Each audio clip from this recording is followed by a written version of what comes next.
I just wanted to let you know, and we are rolling now. And are we rolling on camera? Okay. And we're rolling on sound.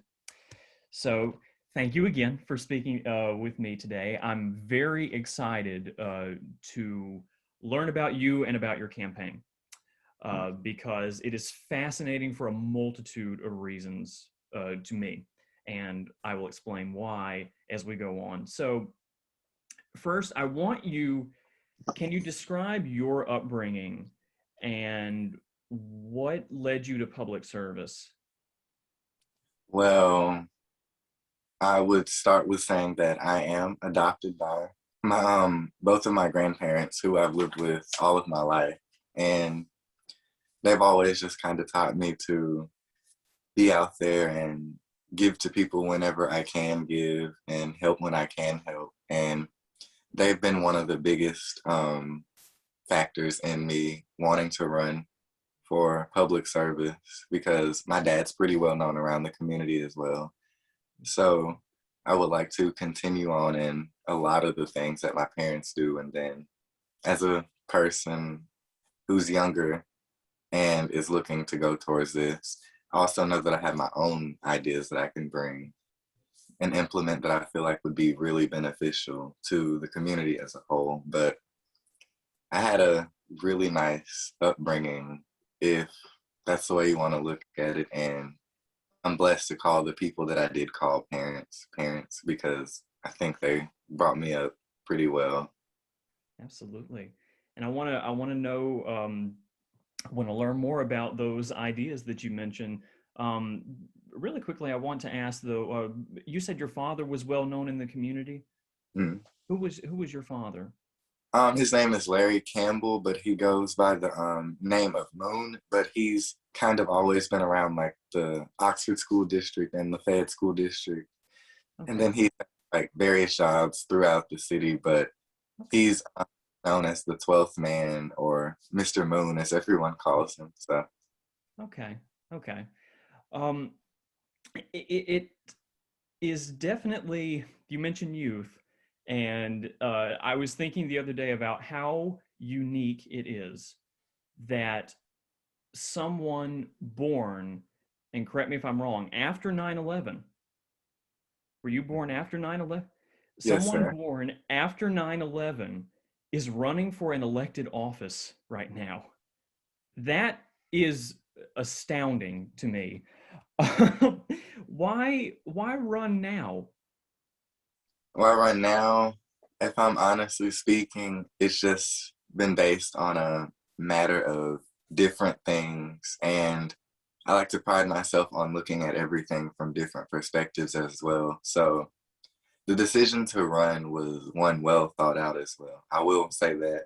But definitely the past decade, at least the decade that I was able to witness, has just been nothing but political drama, and I would like to step away from that. I mean, I know it seems odd because I'm young, but I believe that government is there to help us and ensure our successes as people, and I don't feel like enough of that is going on. And there are people who come to me and complain now that I am running for mayor and stuff. And again, back to that perspective thing, it just gives me so much more perspective of what's not being done right or what's not going right in people's lives. And I understand we can't make everything 100% right, but we're not even starting anywhere right now either. Mm. You mentioned perspective, and I was going to ask if the events of the last year uh, which have been in large regards about perspective. We've had this contentious general election uh, that people still are talking about. We have the ongoing pandemic and ongoing social unrest. Did any of that in particular give you a jolt to run? Most definitely. Especially the handling of the pandemic on a local level. I thought we could have addressed certain issues with that a little bit more vigorously, and we could have not addressed certain issues with the pandemic as well, and just gave people the choice to do certain things. But as I tell people now when we talk, I was not sitting in the office at the time. There's only so much I can do as a candidate running for the office. So direct, your concerns to the mayor, and she may or may not be able to help you. But again, with that, like I said, there's just so much being done wrong. And even with like the movements and stuff, with the social unrest being going on in the town and stuff, I've had insider knowledge on those because I've participated in some of the events myself. So it's been pretty interesting, but it's not been a good experience per se. And that would be the biggest factor in having me run for office right now. But it's been an enlightening experience, hasn't it? Most definitely. Yes. You mentioned the pandemic, and I have a figure that I want to read to you. This is according to the CDC. As of April 3rd, Lafayette County, which is home to the city of Oxford, officially has 20% of residents fully vaccinated, with 25% of that number being people aged 18 to 65 and 61% being senior citizens. Even though you wouldn't take office until the summer if you were elected, do you think that now is the time to fully reopen Oxford? No. Is that a decision that you would expect to make if you were the mayor? Hopefully, it's what I tell my colleagues. Hopefully, we are past this come June 8th. But in regards to regulations being lifted and everything, I did not agree with how they were lifted. I mean, I do fully believe that people should have the choice to wear masks and contribute basic, as I call it, patriotism to the country and the community as a whole. But again, I can't force people to do anything. But along that front as well, again, the mishandling of it, in my opinion, I think it was too early to lift regulations despite the state lifted our regulations. I still felt like some should have been kept in place. And if you go and look out in the community, because I'm sure you've been out just as much as I have, most businesses did keep their regulations. So it just makes. I haven't been to Oxford in a bit. I live in Hattiesburg, which is about 4 hours south. However, I do intend to go back there, and I will see for myself if you are right. I don't doubt it. What would you have done differently than what Mayor Tannehill did? I definitely would have went back to look at the regulations, but as far as lifting them, I would not have done that. I would have just went back and made revisions, giving more leniency and more freedom, because what I told some of my staffers is that, yes, the city of Oxford lifted regulations, but they also, in place of doing that, left regulations, which doesn't make any sense to me because there's still a capacity regulation, but we don't have to wear masks. It doesn't make sense to me. We could have just left the regulations altogether if you didn't want so many people being in one space. But I think she's more focused on moving the city forward, which is not a bad thing either, but I don't agree with it because it puts everyone's health at risk. And it's basic knowledge that if you want to make money within the city, because the city also has a business problem, we'll need residents to make money. And, we don't want to put anyone's health in jeopardy, or at least I don't. People first. It's people first for you. People first, money second. Most definitely. So I wanted to ask you then, you've made it somewhat clear, but maybe if you could expand on this, what makes you different from Mayor Tannehill, the incumbent? I think the thing that makes me different would probably be the question that I'm most asked about, which is my age.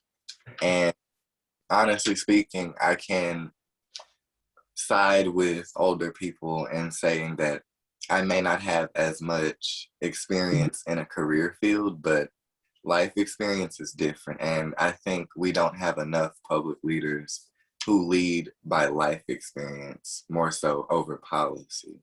I mean, policy is all right too, and we do have to have budgets so we spend money correctly. But when we start focusing on that more, over taking care of the people who put us in office, I think it becomes a problem. And the main difference I have seen on a personal level between me and Miss Tannehill is my willingness and drive and ambition to get out there in the community and work these normal jobs with people I call friends and family. But if I'm honestly speaking, I have not met her once in person. Really?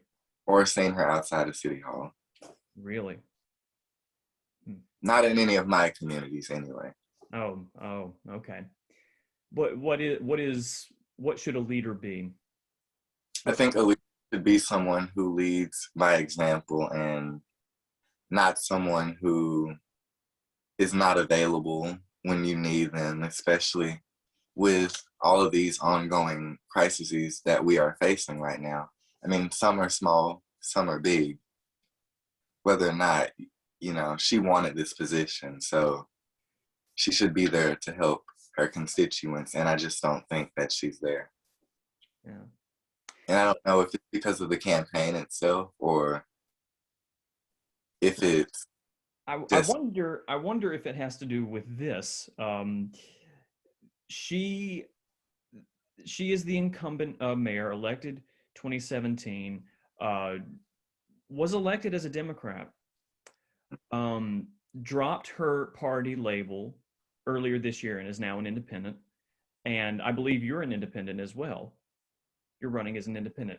So now that the both of you are the two legitimate candidates running against each other for this position, it is interesting to me that you have the two main competitors being non-party affiliated.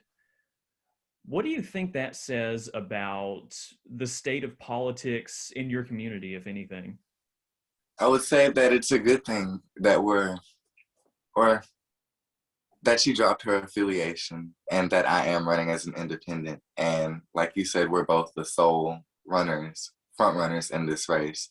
So I think it's a good thing in terms of showing that politics can move forward.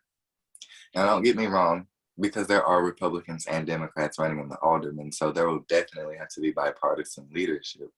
But in terms of showing that you don't need a label or a party affiliation to be a good leader sometimes. And I don't know if that was her message when she dropped her affiliation, but I never had an affiliation to begin with. And I'm not going to sit here and say that I side with the Democrats or the Republicans on any issues, because in reality, I think there are issues that trickle down to the benefits of human lives, actual human lives, and I don't see fit that we sit there and argue about helping people. I mean, we can discuss the best ways to do it, but more so nowadays, it just looks like people arguing about whether or not people should be helped or not, and I think it's getting out of hand. Okay, it makes perfect sense. I wonder if give me just a moment, please. The camera. Yes, sir. The Battery's going out. Battery's going out. Okay. Still recording. Okay. Sorry about that. Okay. We were getting so into it, and then that had to happen. Is bipartisan leadership right now is kind of controversial in that to some people it means compromise, which almost seems like surrendering. What does bipartisan leadership mean to you? Well, I can start with democracy, meaning honestly, debate, the art of debating. So bipartisan leadership to me is the willingness to come in and hear that other perspective and then try to work with that other perspective on how you can come to a middle ground with your own perspective so that everyone thrives and moves forward. But most of the time nowadays, we have people who get to certain places and then only focus on furthering their own agenda, which in the long run kind of limits everything else with everyone else. So we have this right now, me running for mayor to fight for the people. But I do think bipartisan leadership is very important in the aspect of being able to work with other people, because I've worked alongside a great many of other people in different jobs. So I don't feel this will be any different when it comes down to compromising for the best for the citizens of Oxford, not just the bare minimum either, the best. Uh, how have you gotten people involved with this campaign during a period of limited in-person engagement? It has mostly been over the phone and Zoom meetings and FaceTime calls, but as of now, I am going back actually and creating my official campaign team that I will announce and everything to the public. So, because I believe in transparency for one, but I will announce my campaign team. But for the most part, it's kind of just been me and a couple of other staffers, and we agreed that I needed to keep a low profile until the primaries and possibly even support a primary candidate, somebody that I would be willing to work with, or even someone that I wouldn't be, which is a different story. But as of now, I plan to, hopefully, with regulations here being removed, I plan to have more in-person visits. Social distance, of course, with masks, but I would like to get out there and start meeting more of the residents of Oxford, because I've been out on the campaign trail already and it's been nothing but a learning experience. So I'm definitely ready to keep going all the way until June 8th. Has it been a pleasant experience? It has. Even the times that I probably wished wouldn't have happened, or I got the responses that I wasn't looking for, it's all a part of the job. And to me, it's been such a learning experience. And I have like younger siblings as well. So they've been really interested in this. And I mean, they're only 10 and 12. So it makes me feel really good that I can be an inspiration and a bit of motivation to some people. Yeah, yeah. That I just had the most lovely image in my mind of you of you with your younger siblings, uh, getting out there with this campaign. It's precious. It's precious. It Um, is. if if you are elected, you would be the first Black mayor of Oxford. Yeah. Uh, what would that say about the evolution of the city, which today, still holds this controversial statue of a Confederate soldier in Capitol Square? I personally think it would say that it, first and foremost, it was monumental to me that I even was able to get my name on the ballot, because I'm not going to sit here and pretend that it was easy when there were people who doubted me from the very beginning. And those were the people I decided to go to when trying to get my name on the ballot, because there are plenty of people I can go to who would have told me yes, but I'm the kind of person who needs to hear that other perspective, because I'm curious, why do you think I can't do it? Or why do you think that it can be done better by this person? But personally, it would mean so much to me to be the mayor, the next mayor of Oxford. But in terms of the city of Oxford, I feel like it would be very good for history and progressiveness, because Oxford has always been known as a very progressive town, and we do have a bit of history here, and I think this will just continue to contribute to all of the history that we make here. It's interesting to me that criticism is so important to you. It is. Criticism is very important to you. Um,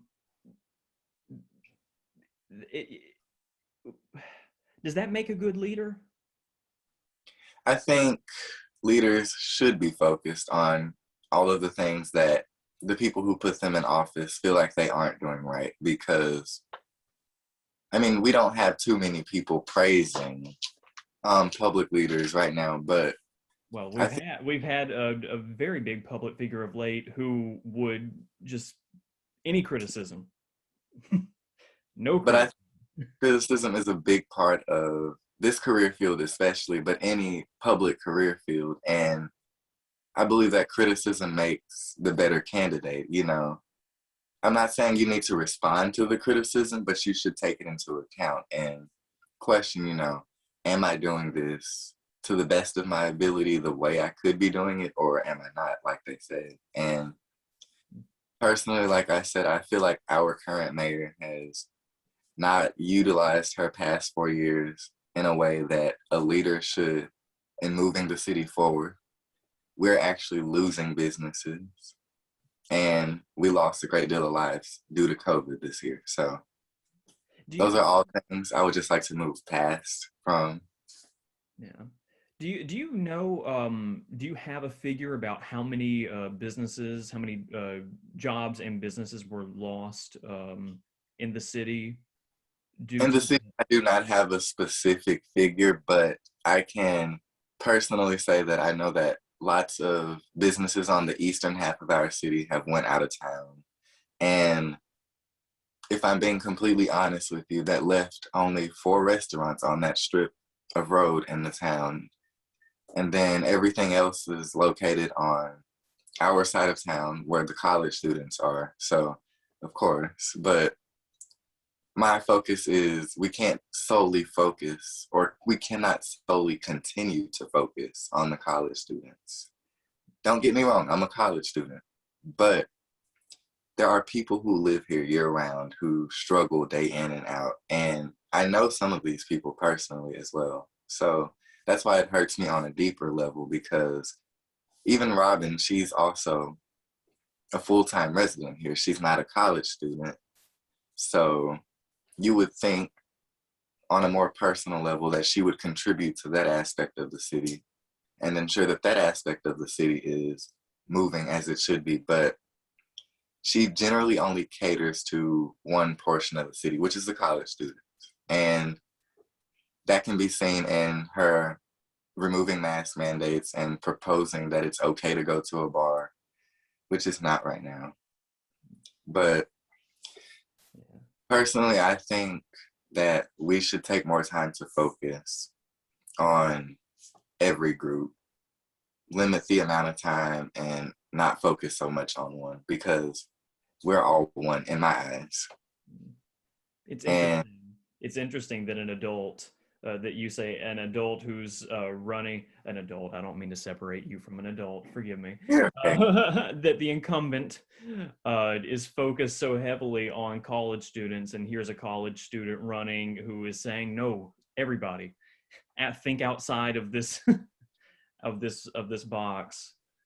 But in a political manner, it would make more sense to focus on one bigger group. But when people ask me who have I been campaigning to, I tell them just the general public. I haven't went to purchase a voter roll list or any of that nice stuff that I could be using right now to go out on the campaign trails. I would prefer, honestly, to knock on everyone's door in a neighborhood. Like when I went out to a neighborhood yesterday, I left flyers at every door, not just at certain doors, because whether or not you can vote, whether or not you're interested, I think that you should have a say and some perspective on what goes on in your life, because these are the people who dictate your, not necessarily dictate your life, but dictate what's right and wrong in your life. So I think we should pay more close attention to the things that go on around us.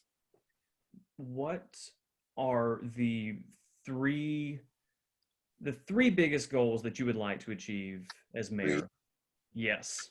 I actually went and split this into 6, but Ooh. there are policy goals and then there are personal goals that I have for Oxford as a community moving forward. Starting with policy, I will definitely take vigorous steps to look at affordable housing, because affordable housing, it's basically non-existent here. I mean, we have student housing as well, but I'm speaking as a student that it gets a bit rough sometimes trying to balance paying for one room and roommates that you have, a kitchen, going to school. You might actually have a job as well, but there's that aspect of housing. Then there's the actual adults who struggle to pay for their housing. And part of that issue is also because we don't have a job market here. So I know a lot of decent people who have to drive all the way to Memphis or Batesville sometimes to go to work, and then they come back here. And I'm just like, why? Just move to Memphis if you're going to do that. But don't stress yourself out or put unnecessary miles on your car. And then, like I said, with housing, it leads into business for me. So that would be my second goal. In order to create affordable housing, we have to give people the means to pay their rent and their mortgage or something. So I would definitely implement a bigger job market here. And I would like to turn, like I said, the eastern half of the city into a tax allocation district where we receive income, the city receives income from these businesses based on their revenue that they bring in and not a set tax number, which I think would benefit greatly businesses, small businesses in this town, as we don't have students year round, we just have our residents. And then that leads up into bringing, like I said, bringing more industry. And then the whole thing that my campaign even started out on, which was Oxford First. And Oxford First to me is about infrastructure, but the difference between me and the incumbent is that I don't think infrastructure is solely roads. We have major issues when it comes to drain pipes here. Like the other day when it rained, it was flooded. We have issues with streets being too dark because there are no street lights on them. We have certain roundabouts where people get into accidents because they need to be expanded or minimized a bit. And then the biggest thing I would like to look at is expanding Highway 6, because if anybody's been here on a game day weekend, it's horrible. And I think we could greatly benefit from expanding those highways, or at least looking at it. I would propose it for sure. But that is Oxford First, because I never had a chance to fully explain to anyone what it was, beyond saying that it just had to do with infrastructure. But it has to do with anything that's infrastructure. And of course, that creates jobs for city workers as well. So I'm definitely excited about that and seeing how we can get that funded through the city. Whether or not I take office on June 8th, I would still like to see it be implemented and still see that things in the city are fixed. And then that ultimately leads me to my goals for us as a community, which is to make Oxford more inclusive, to keep the crime rates low, or as low as they have been, and then to always, always put Oxford first and put us moving first as a priority as well, or moving forward as a priority. So Oxford First is more than just, some bumper sticker phrase that somebody might use to try to win an election. It's an agenda. To me, it's my entire agenda, literally. Yeah. But I just went and put it into shorter terms because I can't go and tell everyone every time extensively what I want to go through with this. But Oxford First is literally what it is, like you said. It's a corny phrase, I will admit it, but I would like to focus more on the city and building the city back better from everything that we have just went through these past couple of years, and leaving the city in a great place as well when I leave the position, because these positions aren't forever. We are there to do good while we can, and then pass on the baton to someone else who can do better, hopefully. Oxford is a town that I've always found it to be very warm, very antiquated in, what's the word, in look. But it also is such a very happy and excited place. It is. I've always seen it. Have the events of the past year shattered that spirit? I will say, I cannot speak for everyone, but for the general college population, I will say that when she did say, hey, it's okay to go to the bars now. Everyone jumped because, like you said, that experience was shattered due to COVID and stuff. And Oxford has such this unique appeal and look that everyone expects to go through when they come here. And a lot of people didn't get to experience that their first or last year in college. And I could understand how that would make some people feel, because Oxford it's known for a certain kind of culture here, and it's a beautiful culture. But beyond that, my goal is definitely to keep that culture intact, but I like to build upon it as well, because Oxford has so much potential and so much untapped potential as well that we could look to. And we have space to do more. We have the necessary funds to do more as well, but that's policy talk. And I would just love to see the city move forward in not a metropolitan way. I still want to keep the small city vibe and the family and art appeal, but I would definitely like to make it more inclusive for every different community here, because, like I said, I've gotten to speak to people that I never would have saw myself just sitting there having a conversation with and smiling and leaving with positive thoughts and ideas that I could implement to help this specific community themselves. Wow. Wow.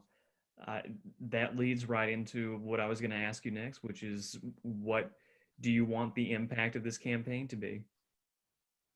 Win or lose, I have told people that I want the impact of the campaign for myself and all of the people, or not all of the people, but all of the people who are closest to me watching me, to know that you can get out there and do anything, regardless of your race, religion, or what walk of life that you came from. But you can get out there and do it. And ultimately, the goal that I want to express to everyone is that it's not about winning for me, because a lot of people have asked me about winning. I'm just doing this to shed light on some things that I felt like weren't talked about enough. And if we make it to June 8th and the people decide that they want to put me there, then I will fight for them for the next 4 years, because I understand what it feels like to not have someone speak for you, or not have someone advocating for change in your community as well. And I just want to bring such positivity. I know it's optimism, but I want to bring such positivity and engagement within the community that it's crazy. But That's needed right now. it is. And I feel like we could really benefit from, after COVID and everything, from coming together and just being one for a minute. Well, I have one last question for you, and it's about winning. Can you win? Can you win on June 8th?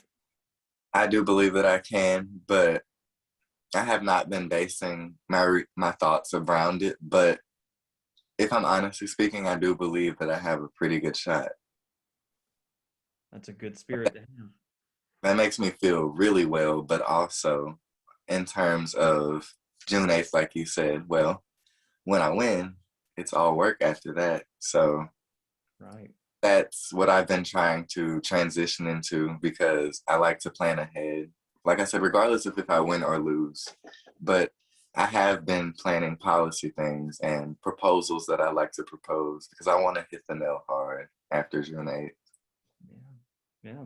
Well, Brandon, I wish nothing but a lot of good luck for you. Thank you so much. For you and your campaign, the staff, the voters, everybody in Oxford.